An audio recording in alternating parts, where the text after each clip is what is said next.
Bonjour, on est le 2 juillet, 15h25, donc ça va être l'ouverture américaine dans 5 minutes. Donc là je suis en MES, donc en micro Standard & Poor's. Ça c'est mon carnet d'ordre ici, enfin c'est pas un carnet d'ordre, c'est mon passage d'ordre. Ok. J'utilise aussi ce que j'ai déjà montré plusieurs fois, le Time and Sell, qui permet de voir le passage des ordres réellement exécutés au fil du temps avec l'horaire ici à gauche. Voilà. Et puis sur mon deuxième écran, et puis sur un deuxième écran, j'ai aussi quelque chose qui permet de voir le MACD et le RSI. Alors je le regarde de manière assez grossie et je lis les chiffres qui sont ici. Alors bon, le RSI c'est facile, mais je lis le delta ici pour voir un petit peu ce qui se passe. Un élément assez important à regarder. Et voilà en gros ce que j'ai. Donc j'enlève ça parce que sur ce que j'ai sur l'écran que vous voyez, ici c'est du 15 minutes alors que tous mes autres écrans sont en 50, 100, ici 500, 1000 ticks. Le 1000 ticks ici avec les volumes by price dans les bougies. Voilà. On voit bien quelque chose d'intéressant puisque évidemment la volatilité qu'on lit ici sur l'ATR au fur et à mesure qu'on approche de l'ouverture augmente. Hein. Il y a eu les chiffres du chômage qui sont arrivés assez tôt, donc ça a créé un peu de mouvement avec une réaction plutôt positive aux indicateurs. Et puis ce qu'on voit bien, c'est que les prix sont en train de faire, comme chaque fois avant l'ouverture, se stabiliser en face d'un pic avec deux pinces de crabe, une au-dessus, une en dessous. Donc il est fort probable qu'il va se passer quelque chose à partir dans un sens ou dans l'autre. Tant qu'on n'a pas ouvert, je prends pas trop de risques. J'attends un peu en fait que l'ouverture se fasse et que les acheteurs et les vendeurs soient plus ou moins puissants sur la situation. Je rentre plutôt une fois que l'orientation est plus nette, parce qu'effectivement la volatilité à l'ouverture est forte, et donc si on se trompe de sens dans la prise de trade, ça coûte cher assez vite. Voilà. D'ailleurs, j'ai fait quelques trades ici, là. Alors j'ai cru ici, par exemple, je vous montre ce que j'ai fait. En début d'après-midi, ce matin j'étais plutôt pas mal. Mais j'ai fait une bêtise ici. Hein, je me suis dit, bon, ici, ça devrait continuer à pousser. À mon avis, on avait ce qu'il fallait pour. Donc j'ai pris un trade ici, que j'ai sorti ici avec une perte de 30 dollars. Parce que j'arrivais pas à y croire. Et quand ça a franchi effectivement les MM50, je me suis dit, bon, maintenant ça suffit, quoi. Hein. Voilà. Et puis derrière, ben, j'ai rejoué ici à la baisse, 6 positifs, puis j'en ai repris un deuxième, j'ai joué, donc j'ai récupéré 18 dollars sur les 30 que j'avais perdu. Bon, depuis j'ai arrêté, et j'attends, voilà, on va voir. Voilà, faut avoir de la patience et pas trop se précipiter. Voilà, et quand on voyait ça, on se disait, oh, ça va partir dans la pince de crabe ici. Et puis ça remonte, ça redescend. C'est pas très significatif. Hein. Voilà, on voit que les acheteurs et les vendeurs commencent à se frotter, quoi. Il y a plus de transactions. Hein. On voit bien la vitesse de transaction ici. Hein. Vous voyez, j'ai mis une barrière 16 de 4 transactions minimales. Vous voyez là, il y a eu des acheteurs. On les voit, ils sont là. Ici, plaf, des vendeurs, rouge, hop. ça a baissé. Donc c'est instantané hein, au point de vue. Voilà, et ça arrive par paquet, par vague. Donc là, on voit bien qu'il y a eu une vague vendeuse. Encore, ça vend. Voilà. Malgré ça, le titre est assez haut. Les prix sont assez hauts, mais on voit bien ce qui se passe. Dans le time and sell, on voit très bien ce qui se passe. Donc faut être patient, faut pas croire à un sens prédéterminé tout de suite. C'est vraiment une fois que ça va se stabiliser qu'a priori on devrait arriver peut-être, je dis bien peut-être, à faire quelque chose. On va voir. Ça va être la surprise. Je vous mettrai peut-être le time and sell ah ben ça a ouvert, donc pour ça qu'on a un peu plus de volatilité. Mais c'est toujours pas décidé sur ce qu'on fait. Hein.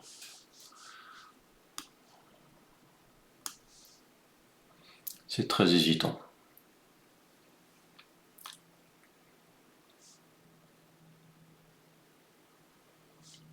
Ah ah, ah ah ah ah.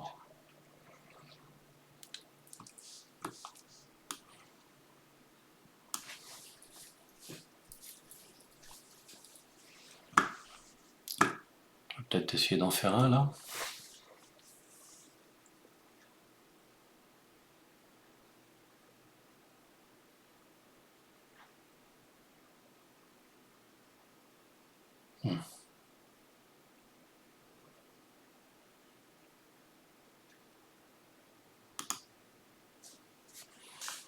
Ouf,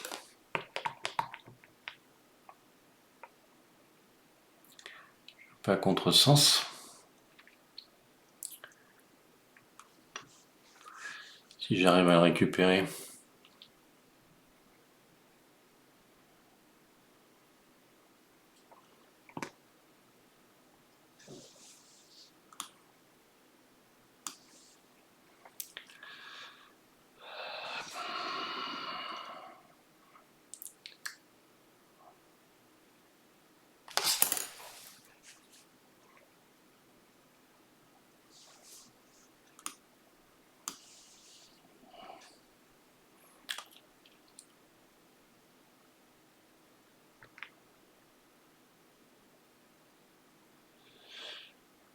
Que ça se décide un peu là. J'en aurais besoin.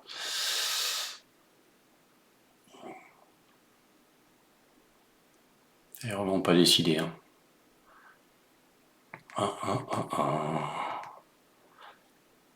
Bon, j'ai pris ça, je me suis fait sortir. 11 $.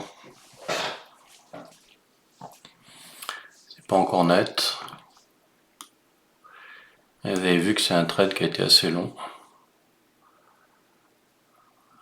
Donc c'est le genre de trade qu'on n'aime pas dans ce genre de situation. C'est trop long.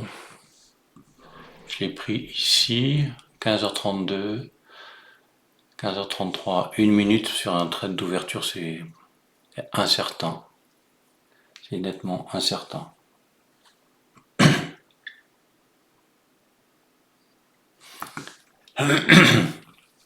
Les lignes violettes que vous voyez, c'est des zones hautes ou basses de bougies jour.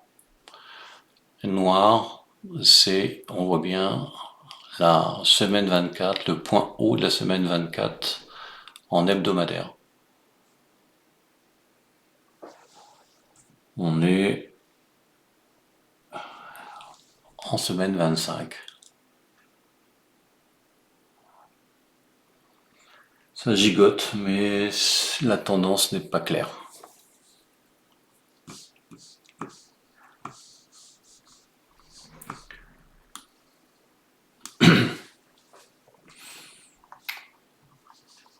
Donc il y a des annonces prévues à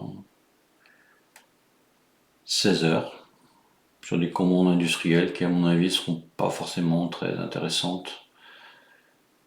Et puis à 17h30, il y a des adjudications de bons du trésor à 4 semaines, 8 semaines.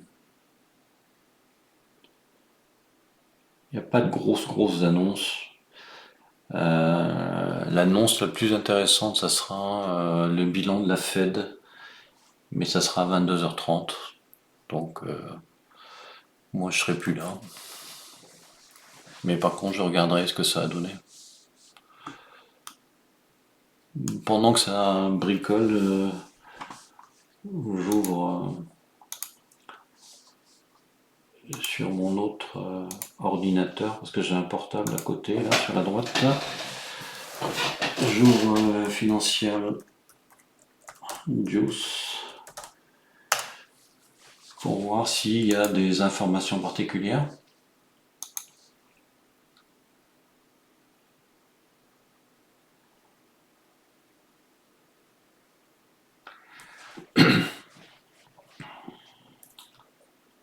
Le conseiller à la Maison Blanche dit les emplois américains sont toujours sur une trajectoire ascendante. Apparemment, il a des difficultés de lecture des chiffres, hein, parce que c'est pas du tout ce que les chiffres donnent. Effectivement, je préfère l'analyste qui dit une augmentation beaucoup plus lente que prévu de l'emploi américain a quand même entraîné une augmentation des actions et une baisse des taux obligataires. Voilà. Là, c'est plus clair, mais effectivement, les politiques et les conseillers de la Maison Blanche sont des partisans. Ils ne sont pas des gens qui ont une vision objective des choses. On est en train de sortir ici par le haut. Hein. Vous voyez, le trade que j'avais fait, j'avais pris ici, sorti ici. Ici on a le POC et là on est en train de franchir la Bollinger en 15 minutes.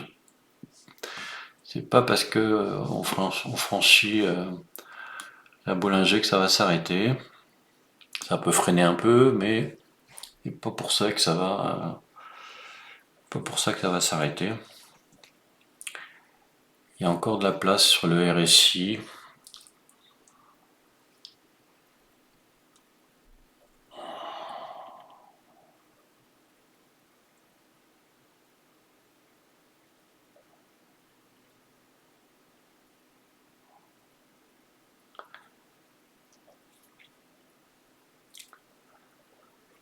Et la MACD positive.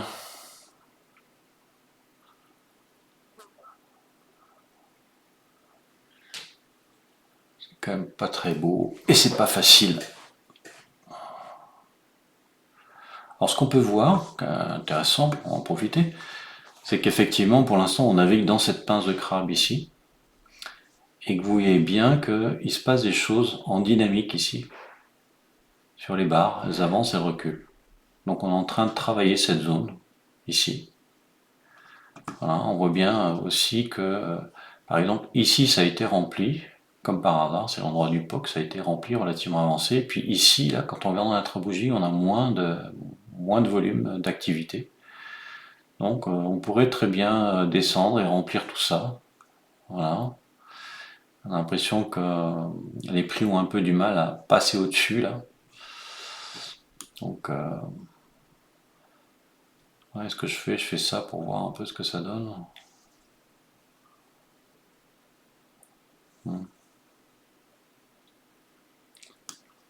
Voilà. Et ça repart là.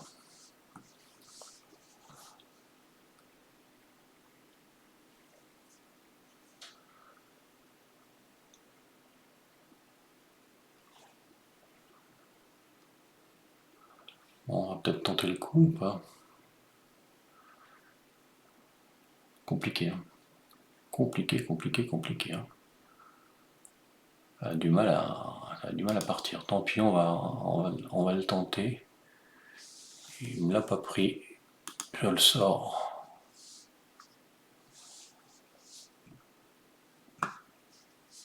Je voulais le prendre, mais il l'a pas pris. Encore le prendre. Voilà. C'est chaud. C'est chaud parce que je suis un peu en décalé, je suis même au plus haut. Je peux très bien me prendre une claque. Donc si je prends des points, je vais les sortir assez vite.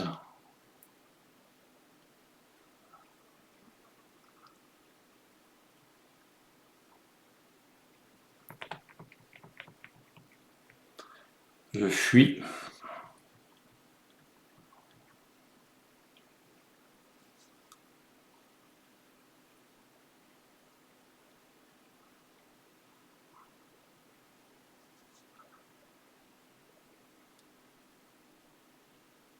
Ce que j'aimerais bien, c'est qu'il aille ici sur ma borne de jour, là. Un Bollinger sourd.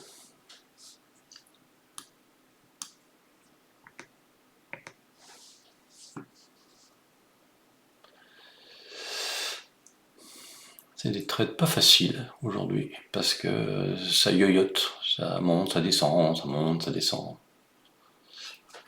C'est vraiment pas très beau.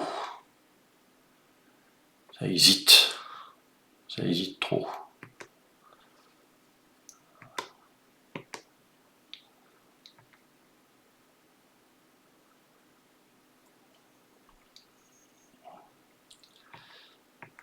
Bon, là, je suis un peu gourmand. Je suis un peu plus gourmand, on va voir. J'ai serré mon trade.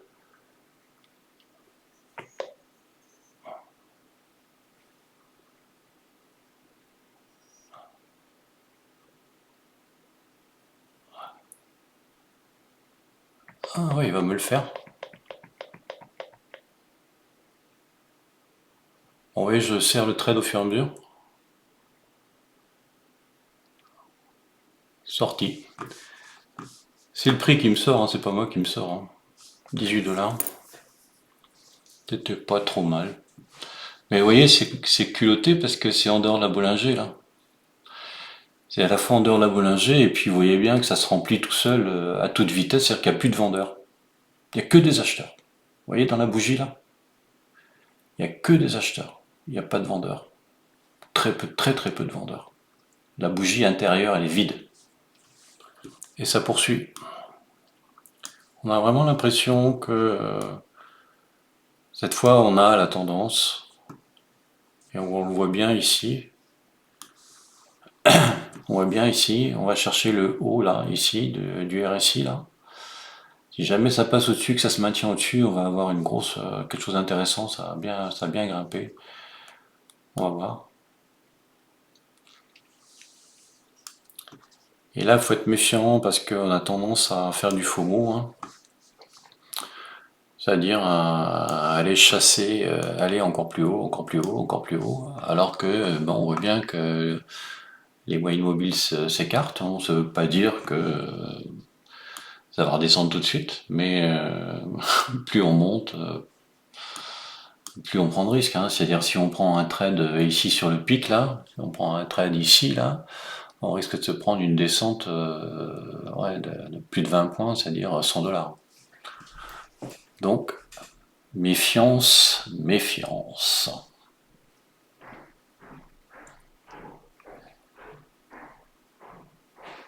D'autant qu'on va avoir une inversion de bougie. 33 secondes ici, on voit. 30 secondes, on change, donc on pourrait très bien avoir une rentrée.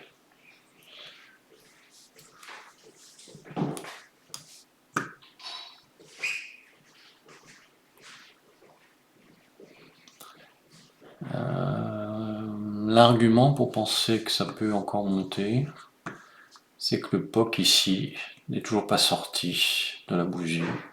Donc on appelle ça unfinished business, qui signifie qu'on est haussier et qu'on peut très bien avoir une poursuite. Bon, ça, on va le savoir tout de suite. Hein. Voilà, on change de bougie et on voit que ça redéclenche, a priori. Par contre, vous voyez, il y a du monde là. Regarde la différence là. Là, il n'y a personne. Et là, il y a du monde. Et là, sur cette nouvelle bougie là, max de volume, il est ici, il est en dehors de la Bollinger.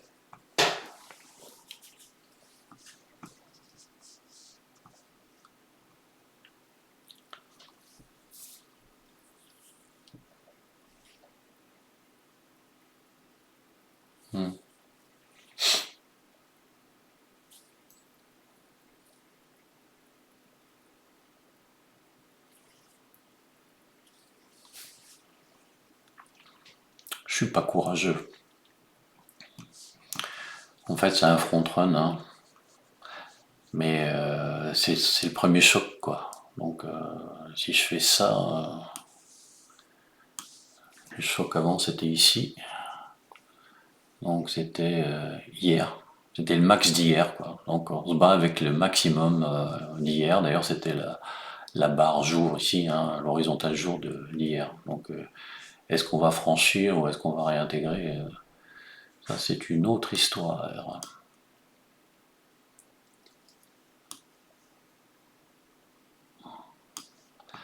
On n'a pas complètement comblé ça. Cette pince de crabe là qu'on a vu qui a été travaillée ici. Et on est en train de travailler cette zone là.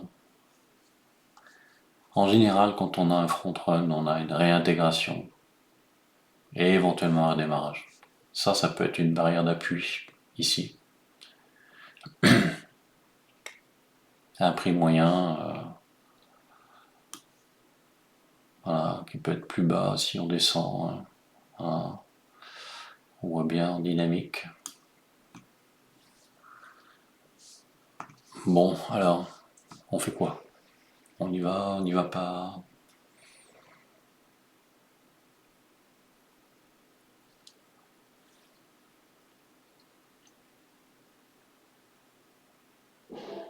Ça hésite, ça hésite, ça hésite. J'aimerais bien finir ce trade.